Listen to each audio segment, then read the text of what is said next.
¿Te pasó alguna vez que ves tus fotos de hace un tiempo atrás y en la mayoría de las imágenes hay algo que no te gusta, algo que no cuadra, no cierra? Sí, las fotos tienen un paisaje espectacular, pero no termina de convencer del todo. A mí me pasa todo el tiempo estar adelante de un paisaje espectacular, muy lindo, con condiciones inmejorables, y las fotos que resultan no terminan de convencerme del todo o no representan lo que yo estaba viendo o sintiendo en ese lugar. Y esto es muy normal que nos pase. Si estás del otro lado y te pasa, quédate tranquilo, nos pasa a todos. Y sobre todo al principio, cuando nos cuesta identificar qué nos gusta y qué funciona y qué no nos gusta tanto y qué no funciona. Por esto es muy importante después de un viaje ver todas las fotos que no nos gustaron, identificar esos errores y anotarlos para no volver a cometerlos o cometerlos la menor cantidad de veces posible en el próximo viaje. Esas fotos tienen un enorme valor para el crecimiento de nuestro trabajo. ¿Saben lo importante que es ver de vez en cuando esas fotos e identificar qué errores estábamos cometiendo en aquel momento, para no volverlos a cometer hoy? Así que hoy quiero contarles cuáles son mis 3 errores en fotografía de paisajes que al día de hoy sigo cometiendo, pero trato de tenerlos muy en cuenta a la hora de hacer mis fotos. Así que el tercer error, vamos a ir de menos a más peor, por así decirlo. El tercer error es la falta de un plan. Y no soy de los que les gusta planear la foto al mínimo detalle, tener todo planeado. Pero sí me pasaba antes que iba a un lugar y no sabía el horario en que iba a salir el sol, los horarios de los distintos crepúsculos, si iba a haber Vía Láctea, si no, dejaba todo al azar, toda la suerte.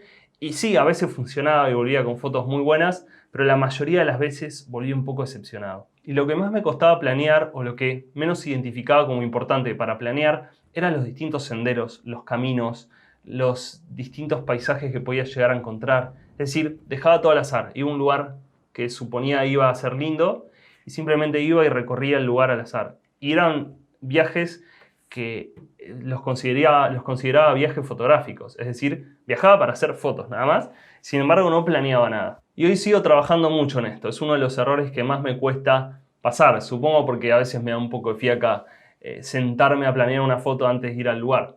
Pero la verdad es que hoy lo estoy planeando mucho más que antes. Muchas veces me siento desde mi casa a planear con distintas aplicaciones y la verdad es que muchas otras no. Planeo un día antes la foto o 2 días antes de llegar al lugar. A veces es la forma que más me funciona, no tener todo planeado al detalle desde acá, sino ir al lugar, sentirme cómodo, empezar a adaptarme con la locación y después empezar a usar las aplicaciones para planear las fotos. Y hay 3 aplicaciones que uso mucho para minimizar este error. La primera la conocen todos y es Google Earth.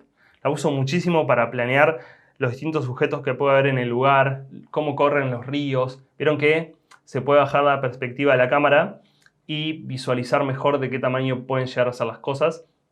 La uso un montón.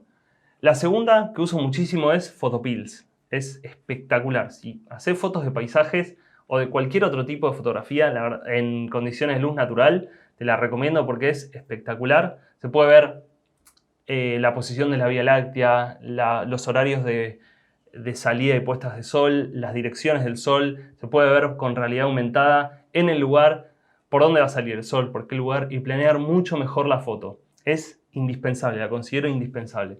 Y la tercera que uso mucho y es muy conocida para la gente que hace senderismo es Wikiloc. Me sirve mucho para ubicar los distintos senderos que pueda haber, los trayectos, cómo llegar a las distintas locaciones, siempre caminando. La verdad que es espectacular, la considero también esencial y no hace falta abonar y tener la suscripción. Con verlo en la computadora, visualizarlo, ir marcando los puntos después en el celular, alcanza. Y el segundo error es luz desfavorable, es decir, hacer fotos con una luz horrible.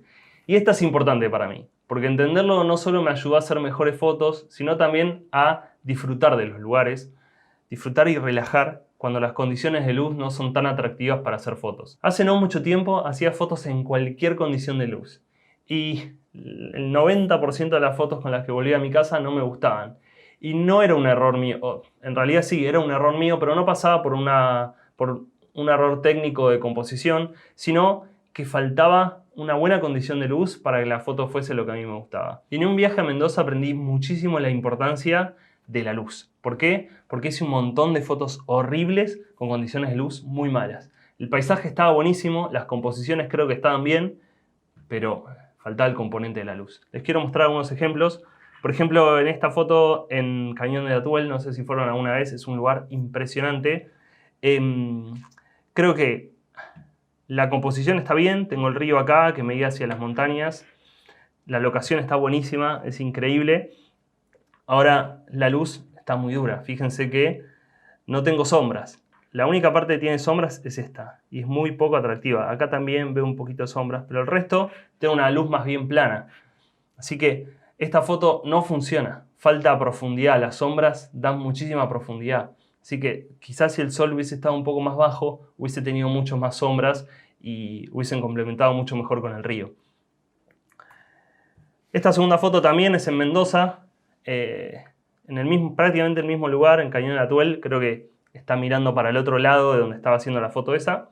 Y fíjense, la locación es increíble, la composición me gusta. Sin embargo, la luz, no. Fíjense que tengo luz acá, que está generando muchos reflejos en el agua. Todo el plano medio está en sombras. Y por último el fondo con una luz muy dura. Sinceramente creo, esto fue hace ya un tiempo, creo que pensaba que con edición lo iba a poder recuperar a esto. Y obviamente esto es imposible de recuperar. Bueno, y esta es la peor, creo. Fíjense, tengo todo el primer plano y el plano medio en sombra. Y por último tengo el fondo con luz. Pero también es una luz muy dura, muy chata. Y el sujeto tampoco es muy claro. Digamos, está iluminado el sujeto, pero tampoco es una montaña muy emblemática. Así que creo que acá hay dos componentes que fallan. La composición y la luz, obviamente. Y fíjense, cuando la luz sí funciona, cómo resulta la foto. Esto es en Catamarca, en Dunas del Tatón. Es un lugar impresionante, es muy, muy lindo. Y fíjense cómo ahora sí la luz pega y genera líneas y genera también sombras. Entonces genera mucha más profundidad que las fotos que estábamos viendo antes. Además, también hay un sujeto claro que le da mucho más peso y sentido a la foto, pero si aún no estuviese ese sujeto, que es esta montaña que está acá, creo que la foto también funcionaría. Así que ese es mi segundo error y creo que es muy importante, pero el más importante es el primero, y para mí es la ausencia de un sujeto principal. Y este error para mí es importantísimo. ¿Por qué? Porque es esa montaña, ese árbol, ese sujeto claro que le da peso y sentido a la foto. Y sí, va a ayudar un montón si ese sujeto principal es muy obvio, como por ejemplo una montaña emblemática nevada en otoño.